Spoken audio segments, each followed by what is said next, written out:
Hello friends, आइए आज शुरू करते हैं आपके साथ में यूपीपीसीएस मेंस को दृष्टिगत रखते हुए एक ओरिएंटेशन क्लास इस तरह से कि यूपीपीसीएस मेंस के लिए कौन कौन से ऐसे टॉपिक हैं जिनको ध्यान दिया जाना ज़रूरी है और कहाँ से हम लोग अपने नंबर बढ़ा सकते हैं।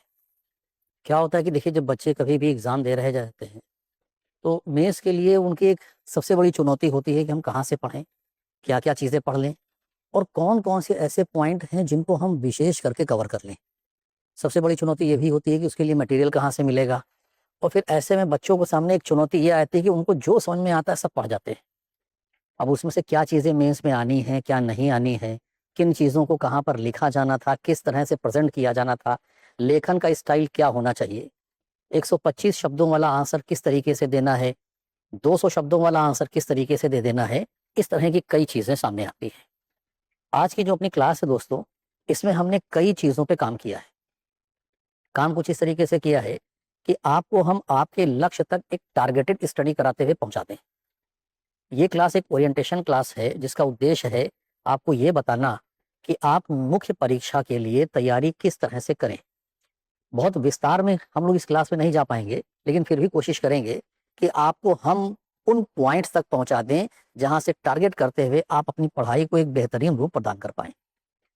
बाकी चीज़ें आप जब कभी भी संस्थान में होंगे या हमारी मुख्य परीक्षा से रिलेटेड क्लास में होंगे आप, तो हम पूरी कोशिश करेंगे कि और भी विस्तार में और भी डेप्थ में जाकर बता दें। फिर भी यहाँ पर जितना संभव हो सके कि हम आपके साथ में जुड़कर आपको मुख्य परीक्षा के प्रमुख प्रमुख बिंदुओं को पहुँचाते हैं। सबसे बड़ी चीज़ क्या होती है दोस्तों, हर बच्चे के मन में यही होता है कि एग्ज़ाम दिया है हमने मेंस का, इंटरव्यू कॉल हो जाए। और जब इंटरव्यू कॉल हुआ और बच्चे ने इंटरव्यू दिया तो उसके मन में कहीं ना कहीं एक ख्वाहिश होती है कि एसडीएम मिल जाए, डिप्टी एसपी मिल जाए, एआरटीओ मिल जाए। एक बड़ी पोस्ट सबके मन में ख्वाहिश होती है, स्वाभाविक सी बात है। पर क्या आपने ये ध्यान दिया है कि ये एसडीएम, डीएसपी, एआरटीओ, इनकी पोस्ट के लिए मेरिट कितनी गई है? यूपीपीसीएस में जो आपका रिटन है 1500 नंबर का, 1500 नंबर के रिटन में 100 नंबर का आपका इंटरव्यू होता है। ऐसे में इस पूरे 1600 वाले में क्या मेरिट गई है? पिछले एग्जाम से हम तुलना करा रहे हैं। छोटा सा आपको हम ट्रेंड दिखाते हैं कहाँ से है। हमारे पास में जो डेटा है दोस्तों, वो ऑथेंटिक है और कमीशन से ही प्राप्त डेटा है। यहाँ मेरे पीछे अगर आप देख पा रहे हो तो अंतिम चयन 1600 अंकों में से मुख्य परीक्षा का किस तरीके का रहा है। ठीक, अब यहाँ पर आप देखिए, उप जिलाधिकारी एसडीएम 857 से 887 अनरिजर्व्ड की थी 2023 वाले एग्जाम में। एससी की 829 से 858 के बीच में मेरिट रही थी। शेड्यूल ट्राइब की हमको नहीं क्लियर है। ओबीसी की 840 से 856, ईडब्ल्यूएस 847 से 857 और फिजिकली हैंडीकैप्ड 686 के आसपास इनकी मेरिट रही। इसी साल 2023 में डिप्टी रजिस्ट्रार की जो पोस्ट आई हुई थी उसमें भी मेरिट देखिए, अनरिजर्व्ड की जनरल कैटेगरी 821 से 874, एससी 735 से 780, शेड्यूल ट्राइब 642 से 642 का है, ओबीसी 780 से 874, ईडब्ल्यूएस 811 यहां पर मेरिट गई हुई थी। पीएच की इसमें कोई पोस्ट शायद नहीं थी। ये 2023 का आंकड़ा है। अब यहां पर अगर आप देखिए, अंतिम चयन जो हुआ है 1600 अंकों में, मुख्य परीक्षा 1500 की हो गई, 100 नंबर का आपका इंटरव्यू हो गया जिसको पर्सनालिटी टेस्ट कह सकते हैं आप, व्यक्तित्व परीक्षण आपका, और उसमें 1600 में जो आपकी मेरिट गई है वो 857 से 887। हम जनरल कैटेगरी को ही टारगेट करके चल रहे हैं कि इस मेरिट पर आप कैसे पहुंचेंगे। इसके बाद के साल भी देख लीजिए, ऐसा नहीं कि ये कोई कॉमन मेरिट है और यहीं पे टिकी रहेगी। इसके बाद के वर्षों को अगर आप देखें तो ये तो 2023 का ही है अलग अलग पोस्ट के लिए। ये रहा 2022 का। 2022 एसडीएम की मेरिट ठीक ठाक ऊपर थी, देखिए 912 से 940। एससी की मेरिट एसडीएम में थी 874 से 893। एसटी की पोस्ट नहीं रही होंगी, उनके लिए रिजर्व कैटेगरी ना रही उसमें। ओबीसी 890 से 912 गई थी, ईडब्ल्यूएस 912 से 920 गई थी और फिजिकली हैंडीकैप 843 की मेरिट गई थी। डीएसपी की जो पोस्ट इसमें आई थी पुलिस उपाधीक्षक की, 886 से 912 जनरल कैटेगरी, 833 से 872 एससी की गई है, 827 शेड्यूल ट्राइब गई है, 860 से 883 ये ओबीसी की गई हुई थी, ईडब्ल्यूएस 869 से 892। इसमें वीडियो की पोस्ट भी रही और उसमें भी आप देखिए मेरिट कहाँ पर रही है, बाकी और पोस्ट के सापेक्ष इस तरीके से मेरिट रही है। हमारा टारगेट ज़्यादातर एसडीएम और डीएसपी वाली पोस्ट है, और उसके लिए हम ये शो कराना चाहते हैं कि अगर यहाँ 912 से 940 के बीच में है, अगर यहाँ पर 886 से 912 के बीच में है, और ये अगर 2023 वाला हम जब डेटा देख रहे हैं तो 857 से 887 के बीच में है। डिप्टी रजिस्ट्रार 821 से 874 के बीच में है। जरा और पहले का देख लीजिए, 2021 का देख लीजिए क्या रहा है। एसडीएम 898 से 976 के बीच में रही है, ठीक ठाक मेरिट चढ़ी हुई है। डीएसपी 888 से 894 रही हुई है। 898 से 976 जनरल कैटेगरी। 2022 912 से 940। डीएसपी 886 से 912, यहां डीएसपी 888 से 894। एआरटीओ की पोस्ट भी आई हुई थी 897, इसकी मेरिट गई हुई थी। कुल मिलाकर दोस्तों अब अगर देखा जाए तो ये मान लिया जाए कि जो लक्ष्य बनाना है वो कम से कम 900 अंकों का बनाना है 1600 में। 900 प्लस रहना चाहिए आपकी मेरिट। आप खुद देख रहे हो यहाँ पर 900 प्लस, 898 से 976, और यहाँ देखिए जरा 912 से 940। तो अगर हम ये मान के चलें कि टोटल रिटन में हमारा 950 प्लस माइनस ले लीजिए, 940 भी हो सकता है, 960 भी हो सकता है। अगर हम इतना स्कोर कर लाते हैं तो इसका मतलब ये है हम टॉप रैंक पे हैं। लेकिन अब दोस्तों इतना स्कोर करने के लिए ये जो अलग अलग 4 पेपर हैं जीएस के और 2 जुड़े हुए हैं स्पेशल यूपी के, उन्हें कैसे कवर किया जाए कि हम उसमें से मैक्सिमम नंबर निकालना है। जैसे एक छोटा सा मामला कि मान लीजिए हम इन पेपरों की बात करते हैं। पहला पेपर जो है आपने खुद देखा हुआ है कि जो पेपर फर्स्ट है, तो पेपर फर्स्ट में आपको पता है कि भाई हिस्ट्री का पोर्शन है, सोशल इशू का पोर्शन है, ज्योग्राफी का पोर्शन है।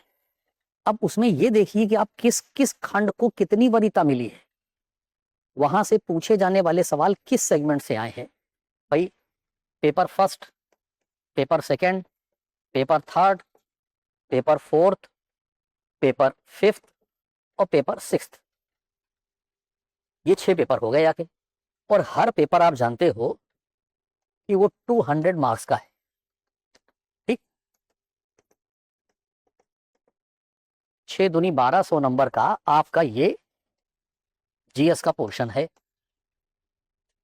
300 नंबर में 150 का निबंध आ जाएगा, 150 की कंपलसरी हिंदी आ जाएगी।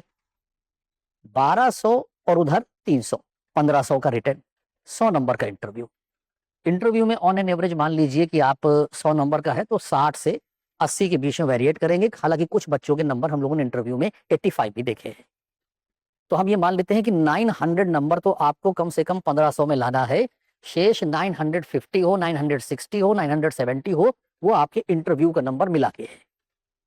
तो अगर हम रिटन में ये मान के चलें कि 1200 नंबर के तो ये आपके 4 पेपर हो गए, और फिर इसके बाद जो आपके ये कंपलसरी हिंदी वाला हुआ और ये जो आपका ऐसे वाला हुआ, तो 150 150 300 नंबर ये हुआ, 1200 ये हुआ। अगर इनको जोड़ दिया जाए तो 1500 नंबर का ये जो मामला है, इसमें हमको 900 नंबर चाहिए रिटन में। अब 1500 में 900 की स्ट्रेटजी कैसे तैयार की जाए और मेंस के लिए कौन कौन से टॉपिक इंपॉर्टेंट हो सकते हैं जहां से हम फोकस करें। तो जैसे क्या होता है ना दोस्तों, आपने खुद देखा होगा कि एक बढ़िया आप क्रिकेट प्लेयर को देखें तो ऐसा नहीं होता है कि वो हर बॉल पे 6 मार रहा होता है। वो क्रिकेट प्लेयर भी लूज बॉल का इंतजार करता है। लूज बॉल से सेंस क्या है, जैसे आप में से लोग अलग अलग बैकग्राउंड के होंगे, कोई साइंस बैकग्राउंड का होगा, कोई कॉमर्स बैकग्राउंड का होगा, कोई ह्यूमैनिटीज के सब्जेक्ट के बैकग्राउंड का है, कोई लॉ के बैकग्राउंड का है, ऐसे अलग अलग बैकग्राउंड से आप आते हो। आप ये देखो कि 6 पेपर जो दिए गए हैं उनमें कहां कहां आप स्ट्रांग पढ़ रहे हैं। जैसे मोटे तौर से अगर हम बात करें कि ये जो 6 पेपर हैं, इन 6 पेपर में ये तो आप जानते हो कि ये यूपी स्पेशल है। अभी इनके सिलेबस पे हम बात करेंगे कौन कौन सा सिलेबस दिया गया है और कहां कहां से सवाल पूछे गए हैं। 2 पेपर तो ये यूपी स्पेशल है। चौथा पेपर आप ये भी जानते हो कि ये एथिक्स का पेपर है। एथिक्स से रिलेटेड सवाल कहां कहां से पूछे गए हैं, चलिए उससे बात कर लेते हैं। फिर ये जो थर्ड पेपर है, तो थर्ड पेपर में आपने देखा होगा कि आपसे इकोनॉमी पूछी गई है, साइंस पूछी गई है, और इनके साथ में इंटरनल सिक्योरिटी पूछी गई हुई है आपसे, ठीक। सेकंड पेपर की बात करें तो सेकंड पेपर में आपने सिलेबस को देखा होगा, पॉलिटी पूछी गई है, गवर्नेंस पूछी गई है, आईआर का पोर्शन है।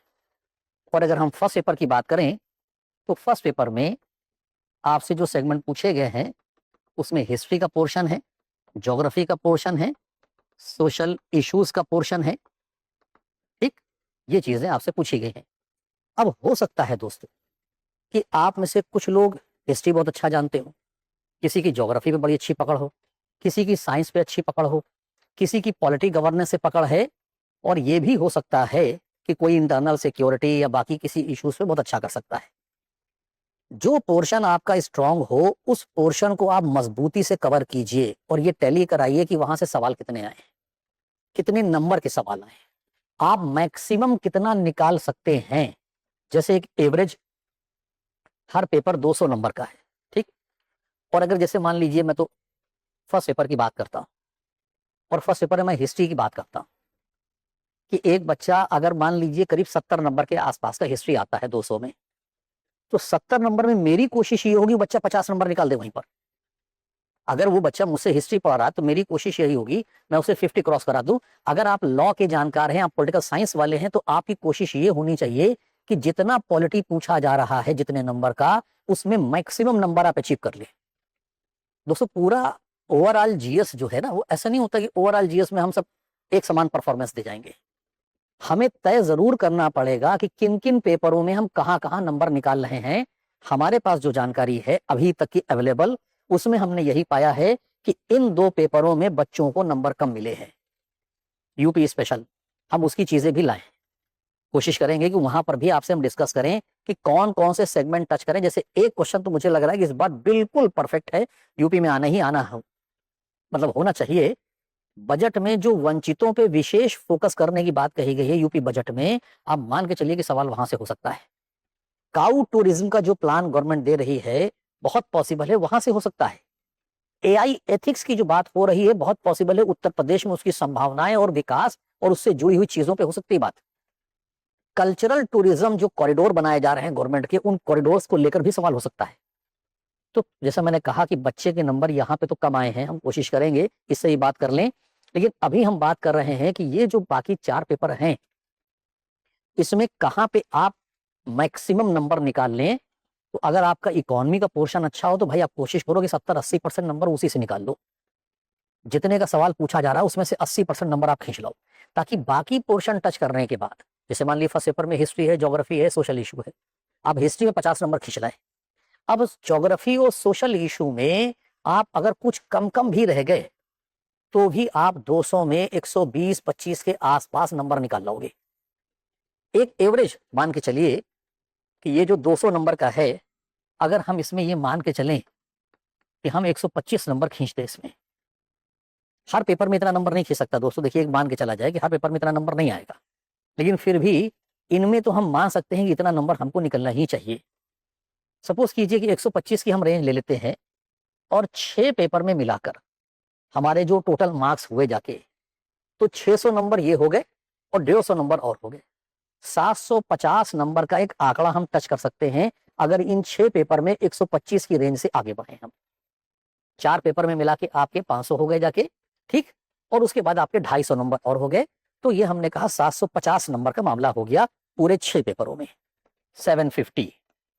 अब इधर ये जो एसे वाला है हमारा और ये जो कंपलसरी हिंदी वाला है, अगर इसमें हम 60% के आसपास नंबर टच कर जाएं, यानी उसमें हम मान के चलिए कि ये जो कंपलसरी हिंदी है ये 150 नंबर का आता है।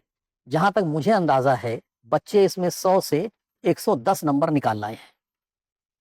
मैंने कई स्टूडेंट के नंबर देखे हैं, बल्कि इससे भी अच्छे नंबर देखे हैं, 122 तक नंबर मैंने देखा है। और इसी तरीके से हम ये निबंध की बात ले लेते हैं। निबंध में भी हम एक एवरेज मार्क्स 100 से 110 का ले लेते हैं। तो अगर एवरेज चलो 100 ले लेते हैं, 200 नंबर उधर हम लेते हैं, और हमने यहां पर लिया कि ये जो है हमारा 750 नंबर निकला हुआ है, तो प्लस 200 अगर हम यहां ले लेते हैं, हमारी टोटलिंग हो जा रही है 950। अब 950 की जो टोटलिंग है तो जाहिर सी बात है कि इतना तो इंटरव्यू में मिलने के बाद ही आ रही है। अगर हम ये माने कि कोई पोर्शन हमारा कमजोर हो सकता है, वहां हमारा नंबर कुछ कम भी हो सकता है। सपोज कीजिए कि किसी में हमारा नंबर 110 हो सकता है, किसी में 105 हो सकता है, पर ऐसा नहीं है कि हमारा ये 125 पे ही रुका रह जाएगा। ऐसा भी तो हो सकता है ना कि हम किसी पेपर में 135 नंबर निकाल दें 200 में, 140 नंबर तक निकाल दें हम 200 में। हमारा कहना आपसे यही है दोस्तों कि आप इस बात को फोकस कीजिए कि कहां से आपका मैक्सिमम नंबर निकल आएगा। अब कैसे फोकस किया जाए, इसको किस तरीके से फोकस किया जाए। ये 6 पेपर है जीएस के, और इन 6 पेपरों में जैसा मैंने कहा कि ये अलग अलग सिलेबस दिया हुआ है। आप जिस पोर्शन के माहिर हैं उस पोर्शन पे आपको टारगेट करना है कि मैक्सिमम नंबर वहां से निकाल लाना है, ठीक। और अगर मान लीजिए कि इन पोर्शन में आप एक एवरेज फाइट कर रहे हो, तो बहुत जरूरी हो जाता है कि आप कुछ पेपर्स के लिए तो बिल्कुल स्पेसिफिक स्ट्रेटजी बनाइए। जैसे अब आइए मुद्दे की बात करते हैं हम लोग। पोस्ट अगर एसडीएम और डीएसपी की चाहिए तो आपको कोशिश ये करनी पड़ेगी दोस्तों कि आप इन चीजों को ज्यादा फोकस कर जाएं। अब किन चीजों को? यूपी स्पेशल चीजों को आप ज्यादा फोकस कर जाएं। हमारे पास में जो स्टूडेंट की इंफॉर्मेशन है वो यही है कि बच्चों को नंबर यहां पर गड़बड़ा गए। क्या क्या चीजें हैं यहां पर, जरा एक बार देख लीजिए। कल्चर का पोर्शन पूछा गया है। कल्चर में वास्तुकला, बाकी चीजें, संग्रहालय, अभिलेखागार वगैरह हैं। 1857 से पहले का यूपी, उसके बाद उसका उत्तर प्रदेश में योगदान क्या रहा है उस विद्रोह में और बाद में। यहाँ के सुविख्यात स्वाधीनता संग्राम सेनानी कौन से रहे हैं। उत्तर प्रदेश में ग्रामीण, शहरी और जनजातीय मुद्दे कौन से हैं। उसमें त्योहार, मेले, संगीत, लोक नृत्य, भाषा। अब आप जान रहे हैं कि जो यूपी के कल्चर की आप बात करोगे तो आप बनारस घराने की बात करोगे संगीत में, आप जयपुर घराने की बात भी करोगे, चूंकि टैली कराया जाता है, भले वो यूपी में ना हो। लखनऊ घराने की बात भी आप करोगे, ग्वालियर घराने की बात भी आप करोगे। और यूपी के जो आप कल्चर पे आओगे ना, तो पश्चिमी उत्तर प्रदेश का कल्चर, बुंदेलखंड का कल्चर, अवधी भाषा वाला कल्चर या ब्रिज भाषा वाला कल्चर, इस तरह की चीजें भी आपको वहां पर टैली कराते हैं। तो ये जो पोर्शन दे रखा है आपका वहां से रिलेटेड हो सकता है। फिर ये पूरा पोर्शन गवर्नेंस का है, और गवर्नेंस में सारी चीजें इन्होंने शामिल की हैं, कुछ छोड़ा नहीं है। आप देख लीजिए, राजभाषा से लेके संचित निधि से लेके निर्वाचन आयोग। अब अगर सपोज कीजिए कि दोस्त इस बार हम लोग पढ़ रहे हैं और ये मामला है, तो बहुत पॉसिबल है कि क्वेश्चन यहां पर भी हो, निर्वाचक नामावली वगैरह इन चीजों से रिलेटेड कोई सवाल दिया जाए। ऐसा भी हो सकता है कि यूपी में जहां जहां पर जनसंख्या से संबंधित मामले हैं, जनसंख्या से संबंधित मामले ये हैं कि जैसे अभी आप देख रहे होंगे कि उत्तर प्रदेश में बाहरी तत्व जो जिनको घुसपैठिए कहा गया, उनको लेकर भी कुछ इश्यूज आ रहे हैं। तो बहुत पॉसिबल है कि उनसे रिलेट करा के कोई सवाल आपको दे दिया जाए। यहां पर जो आप देख रहे हो, सुशासन, भ्रष्टाचार निवारण, लोक आयोग, सिटीजन चार्टर, ये सारी चीजें, उग्रवाद के प्रसार, विकास के बीच में संबंध, ये सारे इश्यूज अगर देखे जाएं, प्लस ये देखिए आंतरिक सुरक्षा के लिए चुनौतियां, संचार network, media, social networking sites की भूमिका। और इस बीच आपने खुद देखा होगा कि सोशल नेटवर्किंग साइट पर कई ऐसी चीजें आई जिनकी वजह से सांप्रदायिक माहौल बिगड़ा। इलेक्शन के टाइम पर आपने देखा होगा गवर्नमेंट ने खुद ही कई बार एडवाइजरी जारी की कि इस तरह की कोई पोस्ट आप ना जारी करें, या इस तरह की चीज़ों को आप शेयर ना करें, या इस तरह की चीज़ों को आगे ना बढ़ाएं। कई बार ऐसा हुआ कि कई फुटेज, कई वीडियोस, फोटोग्राफ नकली थे, फेक थे, क्रिएट किए गए थे, और उनकी वजह से लेकर समस्याएं आई। तो थोड़ा सा अगर आप इस पेपर पे अलर्ट हो जाएं तो मुझे लगता है कि आप इसको करंट की जो न्यूज़ है उससे, बजट की जो चीज़ें हैं उससे अगर जोड़ लें तो ये चीज़ें बड़ी अच्छी हो जाएंगी। और खुद देखिए ये सारी चीज़ें, अभी मैंने आपसे कहा कि घुसपैठिए वाला जो मामला है उसको लेकर भी मामला आ सकता है। स्वास्थ्य और चिकित्सा सुविधाओं को लेकर भी उत्तर प्रदेश में चर्चा में रहा है मामला, और आपने देखा होगा कि भी सबसे अधिक मामला जो चर्चा में था वो यहाँ पे था, प्राइमरी स्कूलों को लेकर, बाकी चीजों को लेकर। तो आप इस साल जो मेंस देने जा रहे हो उसमें आपकी कोशिश यही होगी कि आप पिछली घटनाओं का कलेक्शन कीजिए, जो साल भर का करंट न्यूज रहा है कंटेंट को जोड़िए, सिलेबस से जरा टैली करा लीजिए, और टैली कराने के बाद आप देखिए कि कहाँ कहाँ पे कौन कौन सी ऐसी चीजें हैं जहां से सवाल बनने के चांस हैं। ठीक। पर्यटन के मुद्दे वाला मैंने बात अभी आपसे की कि जो कॉरिडोर बनना है बहुत पॉसिबल है वहां है। केंद्रीय परियोजनाएं वगैरह जो है उनका क्रियान्वयन किस तरह से हो रहा है। और फिर ये आता है पेपर 6, और इसमें सीधे सीधे उत्तर प्रदेश का आर्थिक परिदृश्य शो कराया गया है। आर्थिक परिदृश्य जहां बजट की मुख्य विशेषताएं लिखी हुई, तो जैसा मैंने अभी आपसे कहा कि बजट अगर वंचितों पे फोकस कर रहा है, बजट अगर काउ टूरिज्म को फोकस कर रहा है, बजट अगर इंफ्रा को फोकस कर रहा है, बजट अगर हाईवेज को फोकस कर रहा है, बजट अगर स्वास्थ्य को फोकस कर रहा है, वहां से सवाल निकल के आएंगे। कौन कौन से ऐसे पोर्शन रहे हैं इनमें से, इस पेपर से, जहां से अभी तक की सवाल आते रहे हैं, चाहे मैटर जनसांख्यिकी का हो, जनसंख्या का हो, जनगणना का हो, या कृषि के व्यवसायीकरण का हो, कौन कौन से पोर्शन रहे हैं जहां से सवाल निकलकर आते रहे हैं। तो हम पूरे के पूरे 6 पेपर में, first paper, second paper, third paper, fourth paper, fifth, six paper, पूरे के पूरे 6 पेपर में आपको हम दिखाते हैं कि ये क्वेश्चंस कहां कहां से आए हुए हैं और वहां से पूछे गए सवालों में नंबर कितने रहे हैं, क्या चीजें रही हैं। ये रहा आपके सामने एक एनालिसिस। मैं थोड़ा सा हट जा रहा हूं तो आप उसको क्लियरली देख पाएंगे। मुख्य परीक्षा सामान्य अध्ययन प्रथम प्रश्न पत्र, पहला पोर्शन जो आपका भारत और विश्व का इतिहास वाला सिलेबस है। तो अब आप हिस्ट्री के अगर स्टूडेंट हैं, नहीं है, जूझना तो है ही इससे आपको। इसको आप जरा ये बांट के देखिए कि भारतीय विरासत और संस्कृति से 2023 में 2 सवाल थे, 2022 में 6 सवाल थे, 2021 में 4 सवाल थे, 2020 में 3 सवाल थे, 3 3 3 4 6 2, हम 3 का एक एवरेज मान लेते हैं। और हम ये भी देख रहे हैं कि 20 अंक, 60 अंक, 36 अंक, 28 28 28, तो हम ये मान के चल रहे हैं कि इससे 25 से 30 अंक का सवाल जो है आना तय है। 25 से 30 अंकों का सवाल अगर ऑन एन एवरेज आ रहा है तो फिर आप आसानी से मान के चलिए कि हम लोग इस पोर्शन को अगर थोड़ा बढ़िया से कवर कर जाएं तो शायद ये उम्मीद कीजिए कि फिर हमें कोई दिक्कत का सामना नहीं करना पड़ेगा। अब इन पोर्शंस में अगर थोड़ा सा इधर देख ले हम लोग, आधुनिक भारत का इतिहास, और आधुनिक भारत के इतिहास में ये 2 सवाल 23 में, 3 सवाल 22 में, 2 2 2 2 का एवरेज है। देखिए आप 20 अंक, 28 अंक, 20 अंक, 20 अंक, 20 अंक, 32 अंक, 2018 में 32 अंक का सवाल था। तो अगर हम ये वाला एवरेज लेके चलें तो यहां पर भी आप मान के चलिए कि 20 से 25 नंबर का सवाल आपको मिलेगा। 28 नंबर का सवाल आप यहां देख रहे हो 2022 में आया है। तो इसी तरीके से आजादी के बाद, तो आप देखिए आजादी के बाद एक सवाल 8 अंक का 2018 में था, एक 2023 में है। ज्यादा वरीयता नहीं दी गई है इसको। वर्ड हिस्ट्री और पोस्ट मॉडर्न, ये 2 पोर्शन ऐसे हैं जिनको मैं यूपीएससी में देख रहा हूं कि उनको जो है ज्यादा वरीयता नहीं दी गई है। अगर आप थोड़ी सी कोशिश कर लें कि हम इसमें सेलेक्टिव पोर्शन को पढ़ेंगे, जैसे आजादी के बाद के पोर्शन में भूमि सुधार कार्यक्रम जो रहा उसको पढ़ लें, रियासतों के एकीकरण का जो मामला उसको पढ़ लें, भूदान ग्रामदान आंदोलन को पढ़ लें और भाषाई राज्यों की समस्या को पढ़ लें, तो मुझे लगता है कि फिर हम आसानी के साथ में चीजों को टैली करा जाएंगे। वो जो एक सवाल आ रहा है उसे हम पकड़ लेंगे। इसी तरीके से वर्ड हिस्ट्री को देखिए, देखिए गायब रहता है, 1 सवाल 2 सवाल 2 सवाल 2 सवाल, गायब हो गया 1 सवाल। ऑन एन एवरेज मान के चला जाए कि 1 सवाल ये वर्ड हिस्ट्री से पूछेंगे। अब इस तरीके से करते हुए टोटल अंक देखिए कितना है, 60, 88, 76, 68, 68, 80। इसका मतलब हम ये मान लें कि ऑन एन एवरेज 70 नंबर का एक एवरेज लेके चले हम इतिहास में कि 70 मार्क्स का सवाल हमको मिलने का चांस है।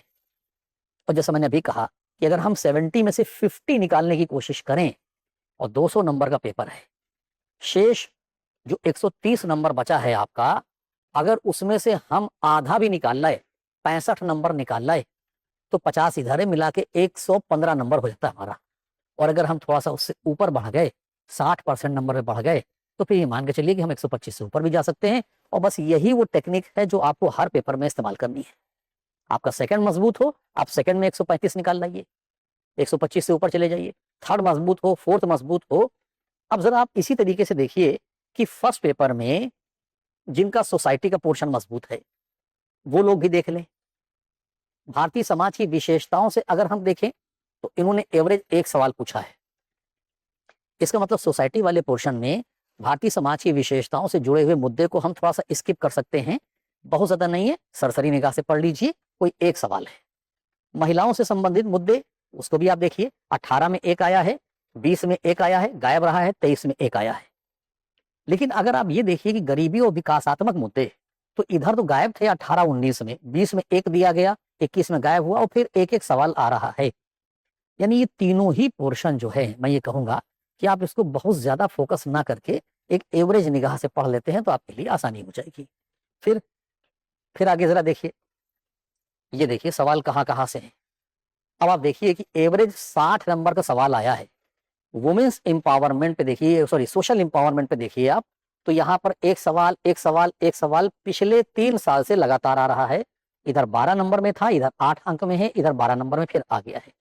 और एक एवरेज सोशल इशू से जुड़े हुए जो सवाल हैं 60, 40, 48, 40, 52, 60, तो मान के चला जाए कि एक 45 से 50 नंबर का एवरेज बन रहा है।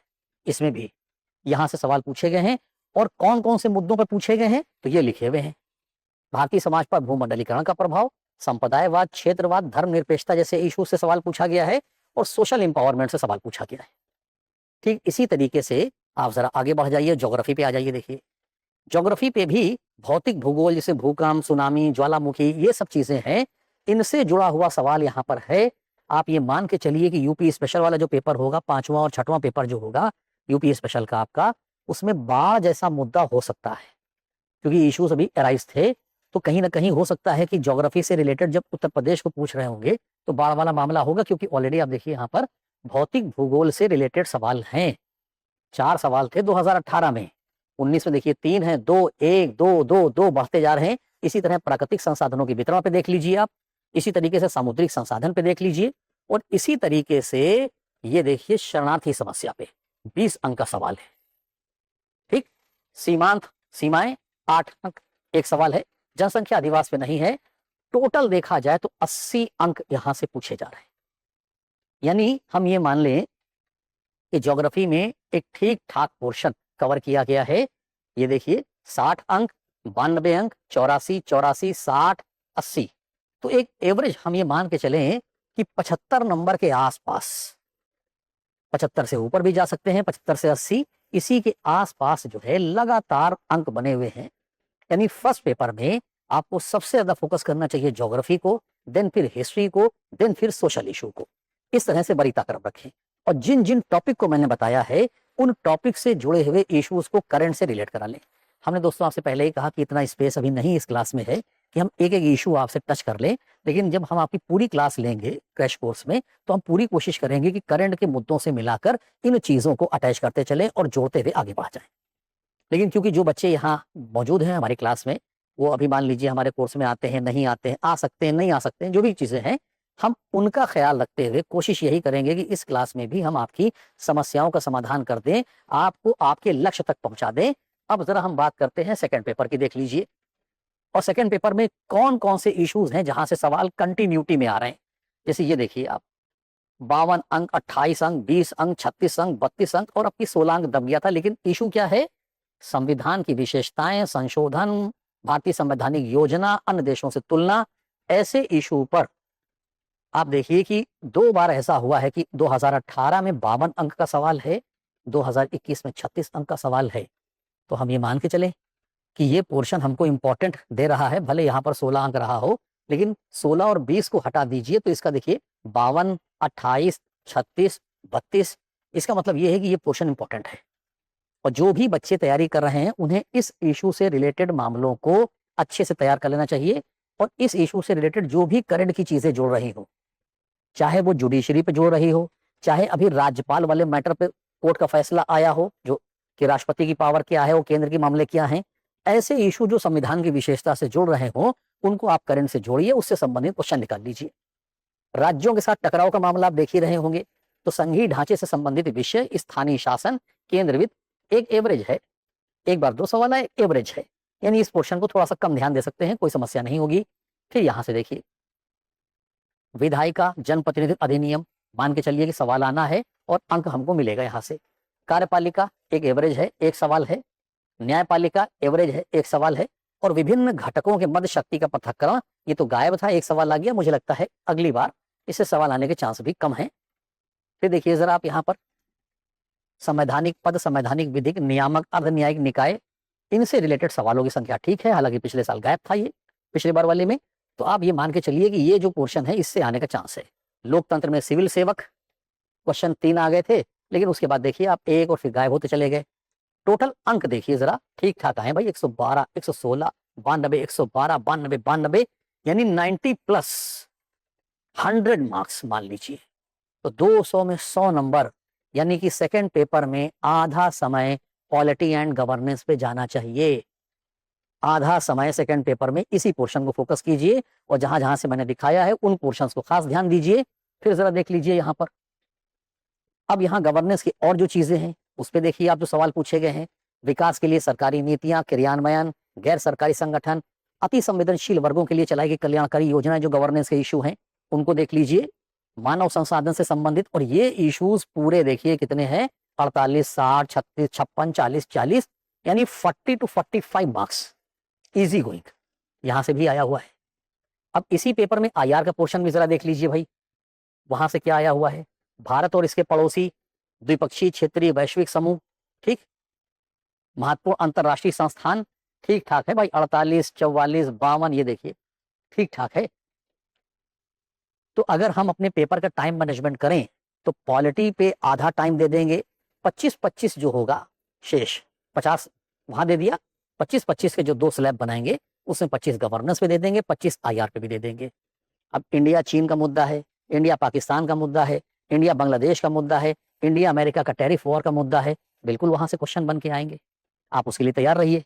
फिर इसी तरह से आप पेपर थर्ड पे आ जाइए जरा, और पेपर थर्ड में भी देखिए आप कि इकोनॉमी, योजना, संसाधन, विकास, रोजगार से संबंधित जो मुद्दे हैं, गरीबी से जो मुद्दा है, एक सवाल यहाँ देखिए, एक सवाल, यहाँ 4 सवाल, यहाँ 4 सवाल, फिर 2, 2, 1, यानी 2 सवाल का एवरेज मान लीजिए यहां से आएगा ही आएगा। यहां से देख रहे हैं आप 3, 2, 3, 2, 3, यानी यहां से इस पोर्शन से क्वेश्चन आपके ज्यादा हैं। और मुझे भी लगता है कि अगर रोजगार से संबंधित इशू को पूछा जा रहा है तो यूपी में भी जो रोजगार से संबंधित इश्यूज हैं उनको आप बढ़िया से पढ़ा लिए 5वें और 6वें पेपर के लिए। फिर देखिए जरा आप बजट, तो बजट से रिलेटेड जो क्वेश्चन दिए गए हैं, 1, 2 गायब, मुख्य फसलें, कृषि उत्पाद, भंडारण, परिवहन, सिंचाई, ई प्रौद्योगिकी, 1, 1, 1, 2, 1, 1 सवाल आया है। ऐसे 2 सवाल यहां से प्रत्यक्ष अप्रत्यक्ष कृषि सहायकी वगैरह, 1 सवाल खाद्य प्रसंस्करण से, भूमि सुधार से 1 सवाल है, बाकी गायब है, तो भूमि सुधार वाले पोर्शन को ज्यादा पढ़ने की आवश्यकता भी नहीं है। टोटल अगर आप देखिए अंक प्रणाली 80, 92, 100, 108, 88, 100, एवरेज कह सकते हो आप कि 90 प्लस, तीसरे पेपर में 90 प्लस मार्क्स जो है वो अकेले इकोनॉमी पोर्शन कवर कर लेगा। अब तीसरे पेपर में आपका साइंस टेक भी है, आपका इंटरनल सिक्योरिटी का इशू भी है। अब जरा देख लीजिए उनको कितना पूछा गया और कहां कहां से पूछा गया है। साइंस टेक पे देखिए आप, साइंस टेक विकास, अनुप्रयोग, सूचना, अंतरिक्ष, कंप्यूटर, रोबोटिक्स, नैनो, जॉब प्रौद्योगिकी, बौद्धिक संपदा, 4 सवाल, 5 सवाल, 3 सवाल, 3 सवाल, 5 सवाल, 4 सवाल, यानी ये पोर्शन आपके लिए इंपॉर्टेंट है। 40 अंक, 56 अंक, 32 अंक, ठीक ठाक नंबर दे रहा है। इकोनॉमी में अगर हम पढ़ रहे हैं किसी पोर्शन को और देख रहे हैं कि 100 नंबर पे जा रहा है तो हमने वहां टैली कराया किस किस पोर्शन से ज्यादा सवाल आया है। साइंस टेक पे आप देखिए कि ये वाला पोर्शन हमको मैक्सिमम नंबर देके चला जा रहा है, इस पोर्शन से थोड़ा कम है मामला। देखिए विज्ञान प्रौद्योगिकी, भारतीयों की उपलब्धियां, देश जरूर प्रौद्योगिकी का विकास, तो 40 अंक, 72 अंक, 32, 32, 60, 48 अंक, एवरेज 40 से 50 नंबर यहां भी मान के चले कि यहां से निकल आएगा हमारा। आधा टाइम तो हमारा इकोनॉमी वाले पे चला जाएगा, 25% टाइम हमारा यहां पर आ जाएगा। और फिर हम ये इंटरनल सिक्योरिटी से जुड़े हुए इशू, विकास और उग्रवाद के बीच संबंध, तो एक सवाल आता है, मिस भी किया हुआ है, आने का फिर चांस है। लेकिन आंतरिक सुरक्षा की चुनौतियां, साइबर सुरक्षा जो है, इससे जुड़े हुए सवाल 3, 2, 2, 3 गायब था, 4 यहां से इंपॉर्टेंट सवाल है। इसी तरीके से सीमावर्ती इशू 2 साल से गायब है। सुरक्षा बल संस्थान 1 सवाल है लेकिन उससे पहले गायब था।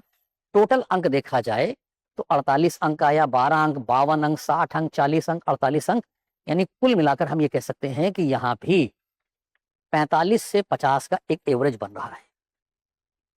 तो हर पोर्शन में आप देख रहे हो कि एक पोर्शन कोई भारी पड़ रहा है।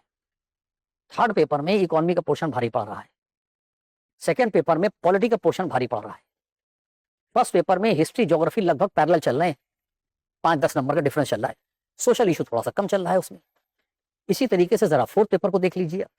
अब ये तो एथिक्स वाला पोर्शन है, सबसे अधिक देखिए आप नंबर कहां से लिए गए हैं, तो मानवीय क्रियाकलापों में नीति शास्त्र का सार्थक, इसके निर्धारक, परिणाम, आयाम, सार्वजनिक निजी संबंधों में नीति शास्त्र, मूल्य विकसित करने में परिवार, समाज, शिक्षा और संस्थाओं की भूमिका, इस पे ज्यादा सवाल है। 6, 3, 5, 2, 3, 2, और नीचे एटीट्यूड वाला जो है क्वेश्चन, उस पर देखिए आप सारांश, संरचना, वृत्ति, विचार, आचरण में इसका प्रभाव, नैतिक राजनीतिक अभिवृत्ति, है ना।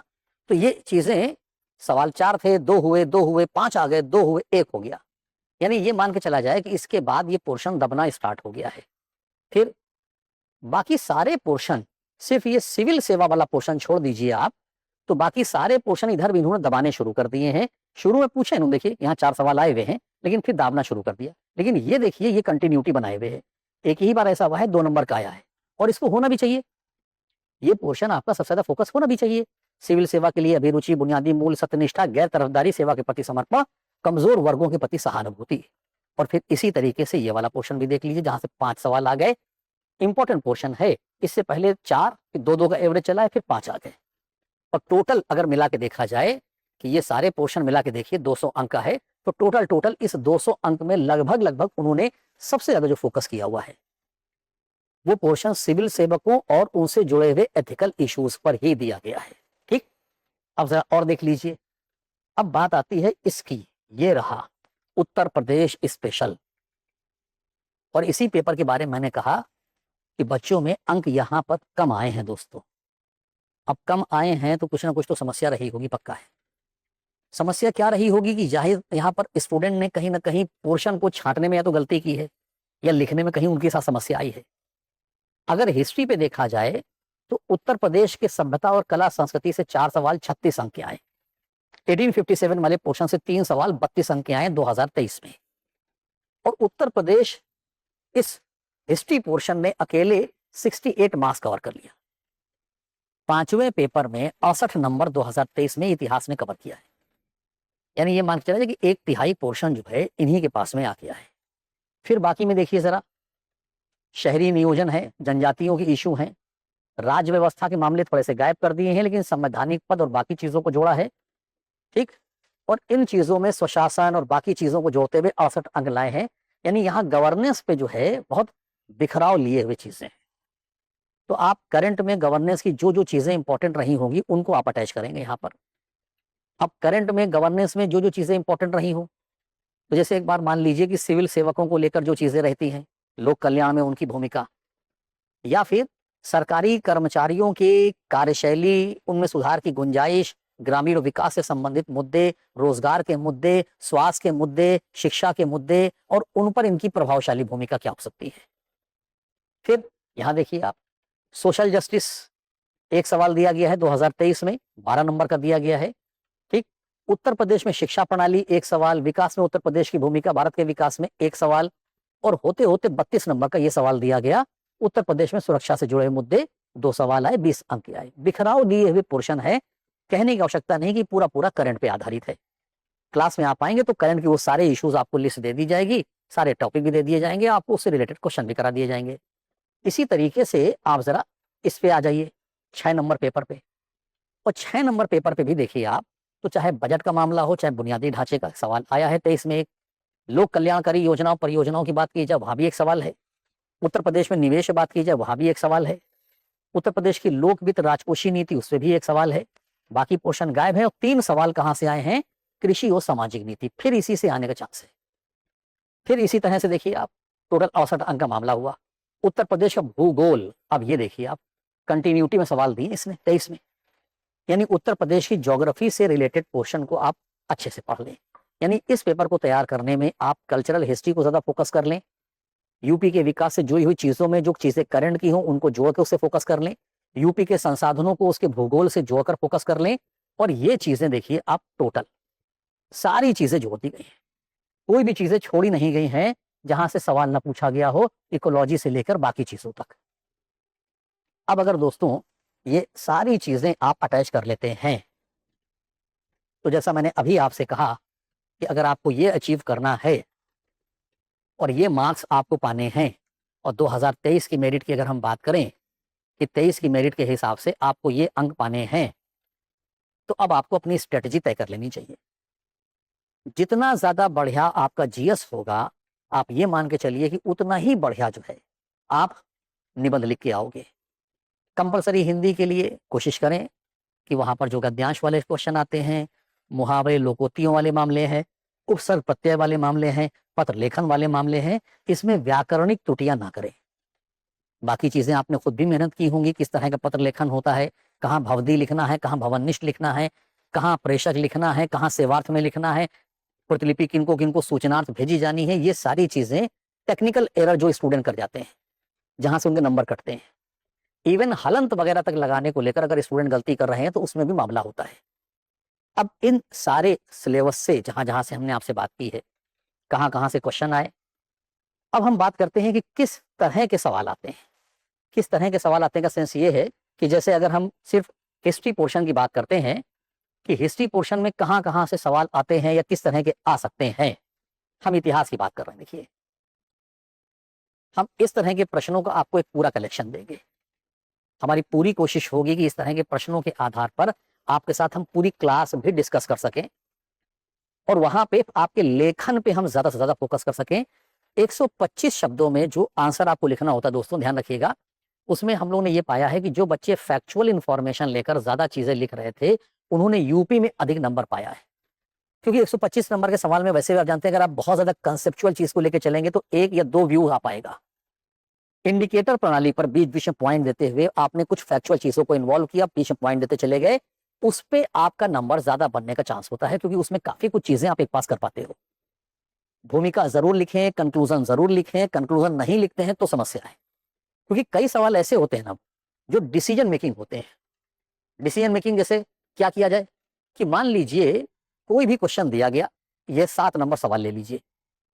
अब इसे प्रथम स्वाधीनता संग्राम क्यों कहा जाता है, यहां पे अगर आप कंक्लूजन नहीं लिख रहे हैं कि इसे प्रथम स्वाधीनता संग्राम कहें कि ना कहें, तो ऐसा लग रहा है कि घटनाएं तो आपने बता दी, इतिहासकारों के व्यू बता दिए आपने, पीछे कर, लेकिन फाइनली आप क्या मानते हैं वो चीज वहां क्लियर नहीं हो रही। इसलिए कंक्लूजन जरूर लिखें और हर तरह के सवालों पे कंक्लूजन बढ़िया लिखने की आदत बनाइए। 1 नंबर भी अगर कंक्लूजन में बढ़ जाता है, 6 पेपर हैं दोस्तों, नंबर ऑफ क्वेश्चंस जोड़ लीजिए, एसडीएम होने और बाहर होने के लिए बराबरी का मामला दिखाई पड़ता है यहां पर। इसी तरीके से 200 शब्दों वाला आपका है। किसी भी क्वेश्चन को लिखने में आप कोशिश करें क्या, क्यों, कैसे, 3 चीजों का इस्तेमाल करें। सपोज कीजिए कि चलिए यही वाला 11 नंबर सवाल ले लेते हैं, या 10 नंबर ले लीजिए कि बंगाल विभाजन भारतीय राष्ट्रीय आंदोलन के लिए एक निर्णायक मोर्चा क्यों साबित हुआ। तो पहले पोर्शन में आपको बताना पड़ेगा कि भाई बंगाल विभाजन क्या था। एक पूर्वी बंगाल था, एक पश्चिम बंगाल बनाया गया था, उसकी राजधानी ढाका बना दी गई थी, इसकी कलकत्ता बना दी गई थी। क्यों बनाया गया था, तो लॉर्ड कर्जन बंगाल विभाजन को किस तरीके से मान रहा था कि इसके माध्यम से राष्ट्रीय आंदोलन को कमजोर किया जा सकता है। कैसे उसने 1900 ईस्वी में भारत सेक्रेटरी को एक गुप्त पत्र में लिखा हुआ था कि कांग्रेस अपनी मौत की तरफ बढ़ रही है और भारत रहते हुए मेरी ये दिली इच्छा है कि उसकी शांतिपूर्ण मृत्यु में सहयोग कर सकूं। कैसे गृह सचिव रिजले ने कर्जन से कहा था कि संयुक्त भारत एक महत्वपूर्ण शक्ति, संयुक्त बंगाल एक महत्वपूर्ण शक्ति है, विभाजित होने पर इसकी शक्ति कम पड़ जाएगी। और फिर किस तरीके से बंगाल का क्रांतिकारी आंदोलन, कलकत्ता विश्वविद्यालय की गतिविधियां, कलकत्ता नगर निगम की गतिविधियां, कलकत्ता के भारतीय व्यापारियों की गतिविधियां, इन चीजों ने बंगाल विभाजन की पृष्ठभूमि क्रिएट की। और फिर जब बंगाल विभाजन का विरोध हुआ 1905 से लेकर 1911 तक, तो चाहे राजनीतिक आधार पर स्वशासन की मांग हो, चाहे क्रांतिकारी घटनाएं हो, चाहे आर्थिक मुद्दों पर बहिष्कार का मामला हो, स्वदेशी अपनाए जाने का मामला हो, स्वदेशी से रिलेटेड स्वदेशी शिक्षा का मामला हो, पत्रकारिता का मामला हो, स्वशासन की अवधारणा को लेकर भिन्न भिन्न तरीकों से किए गए प्रयास रहे हो, इन सारी चीजों का इंपैक्ट बाद के राष्ट्रीय आंदोलन पर क्या पड़ा, ये चीजें आप वहां पर बना के दिखा दें। इस तरह के दोस्तों सवाल और भी बहुत सारे हैं। आगे आपसे जब हमारी मुलाकात होगी क्लास में तो हम उन सारी चीजों पर बात कर लेंगे। चलिए फिर आपसे मिलते हैं, विदा लेते हैं, नमस्कार। अब एग्जाम की तैयारी को और बेहतर करने के लिए हमारे चैनल को लाइक, शेयर और सब्सक्राइब करना ना भूलें।